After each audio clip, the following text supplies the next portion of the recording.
Hello everyone, welcome to our channel Oral Gate. I am Dr. Gagandeep Singh Sodhi. I am a dental surgeon. आज हम बात करेंगे दोस्तों 5 ऐसे dental myths और फैक्ट्स के बारे में जो कि दुनिया भर में प्रचलित हैं।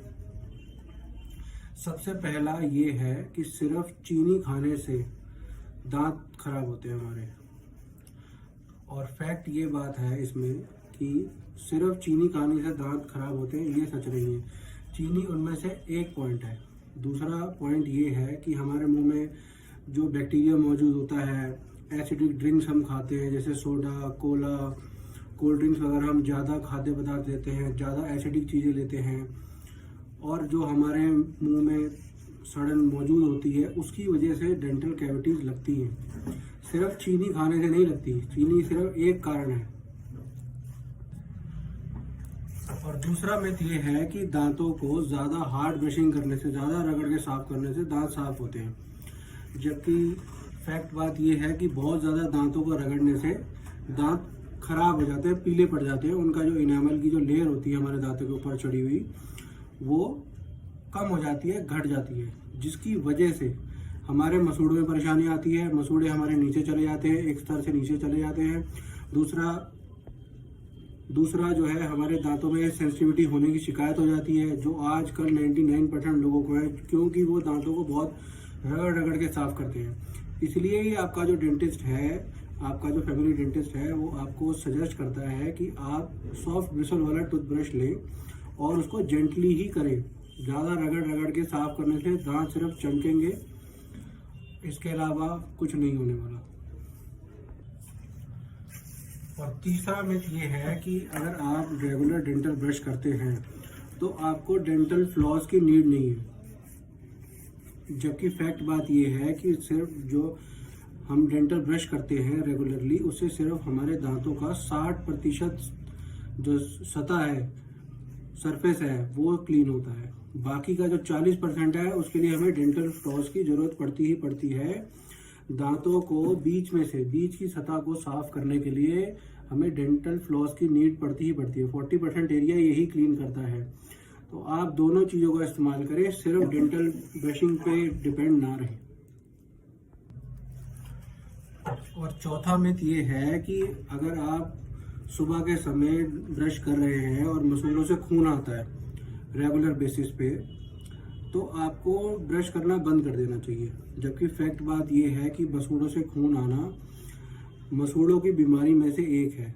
इसकी और भी वजह हो सकती हैं, जैसे कि विटामिन सी की डेफिशिएंसी।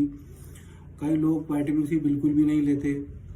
तो आपको ऐसा नहीं करना है। आपने रेगुलरली जो जेंटली ब्रश करना है, नरम ब्रिसल वाला ब्रश लेना है और रेगुलर नियमित रूप से अपना डेंटल फ्लॉस को भी यूज़ करना है। जैसा कि मैंने आपको थर्ड पॉइंट में बताया कि दोनों चीज़ों की हमें ज़रूरत होती है।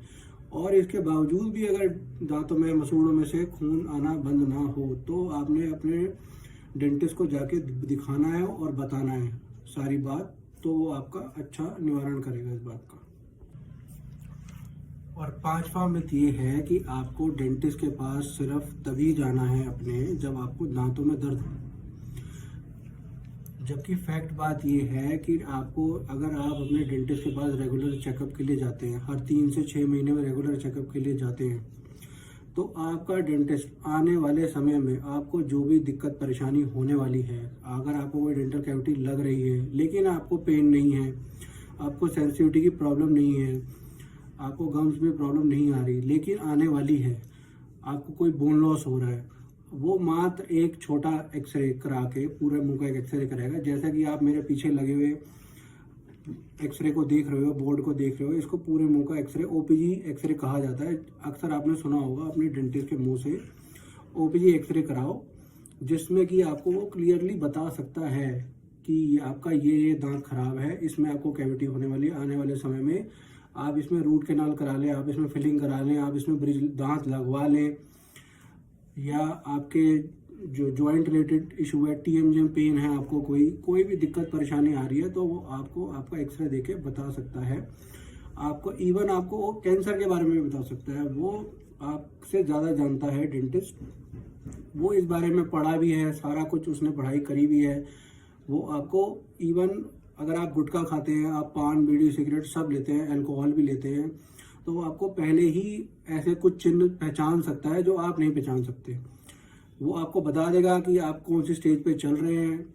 अगर आपको मुंह खोलने में दिक्कत आती है, OMFS की प्रॉब्लम है आपको, तो आपको पहले ही जानकारी दे सकता है। और भविष्य में होने वाले बड़े बड़े खर्चों से, कोई आपकी सर्जरी होनी है, कुछ नहीं, तो आपको पहले ही रोकथाम करके बता सकता है, आपको जानकारी दे सकता है। इसलिए आप नियमित रूप से अपना डेंटल चेकअप जरूर कराएं। अपने जो भी आपका डेंटिस्ट है, आपका फैमिली डेंटिस्ट है, आपका नियर बाय डेंटिस्ट है, तो हर 6 महीने में एक बार जाके मिनिमम लेवल पे आपको करा देना है।